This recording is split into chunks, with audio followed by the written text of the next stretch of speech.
പ്രഭാവതിയമ്മയെ ഏറ്റെടുക്കാൻ പറ്റില്ലെന്ന് അച്ഛൻ തീർത്ത് പറഞ്ഞില്ലേ ചേച്ചി? എന്നാലൊരു മനുഷ്യജീവനല്ലേ പ്രിയേ, അതാ. നമ്മൾ ഇക്കാര്യം ഒരു തവണ വിശദമായിട്ട് അച്ഛനോട് ചർച്ച ചെയ്തില്ലേ? അവരോട് സ്നേഹം ഇല്ലാഞ്ഞിട്ടല്ലല്ലോ വേണ്ടെന്ന് തീരുമാനിച്ചത്, ഇവിടെ നോക്കാൻ ആളില്ലാഞ്ഞിട്ടല്ലേ? ഇപ്പോഴത്തെ സാഹചര്യത്തിൽ ഒരു ഹോം നഴ്സിനെ വെക്കാന്ന് പറയുന്നത് അത്ര എളുപ്പമാണോ? ചേച്ചിക്ക് കിട്ടുന്ന ശമ്പളം മുഴുവൻ അവർക്ക് കൊടുക്കേണ്ടി വരില്ലേ? അതൊക്കെ എനിക്കറിയാം. പിന്നെന്തിനാ ചേച്ചി വീണ്ടും വീണ്ടും അച്ഛനോട് ചോദിക്കാൻ പോകുന്നേ? ചേച്ചിയുടെയും കൂടെ നന്മ കണക്കാക്കിയിട്ടാ അച്ഛൻ ഇങ്ങനൊരു തീരുമാനം എടുത്തേ. ശരത്തും അവന്റെ അമ്മയും കൂടെ ഇവിടെ എത്ര കാലോ താമസിച്ച് അതിന്റെ കെടുതികൾ കുറെ അനുഭവിക്കുകയും ചെയ്തതല്ലേ ചേച്ചി? ഇനി അത്തരം മണ്ടത്തരങ്ങൾ ആവർത്തിക്കണോ? ഞാനിപ്പോ ചിന്തിക്കുന്നത് വേറൊരു തരത്തിലാ പ്രിയെ. ശരത്തിനെ എന്നേക്കുമായിട്ട് പൂട്ടാനുള്ള നമ്മുടെ കയ്യിലുള്ള ഏക ആയുധം പ്രഭാവതിയമ്മേ.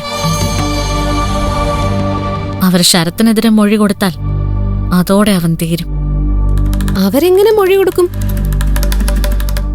അവരെ അനങ്ങാൻ പോലും വയ്യാതെ കിടക്കുമല്ലേ? ആ അവസ്ഥ മാറിയാലോ?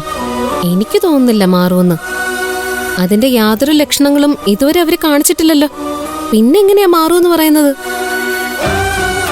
ഒരു പ്രതീക്ഷ.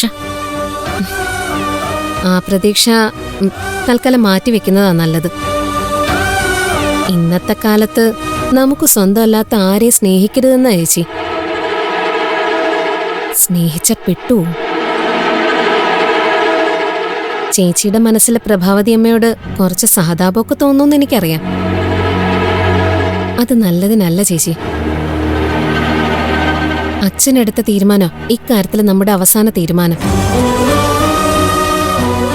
പ്രഭാവതി അമ്മയെ ഈ അവസ്ഥയിൽ നമുക്ക് വേണ്ട. ആ തീരുമാനം ചേച്ചി മാറ്റാൻ നോക്കണ്ട. മാറ്റിയാൽ ശരിയാവില്ല ചേച്ചി. ബാക്കിയെല്ലാം ചേച്ചിയുടെ തീരുമാനം.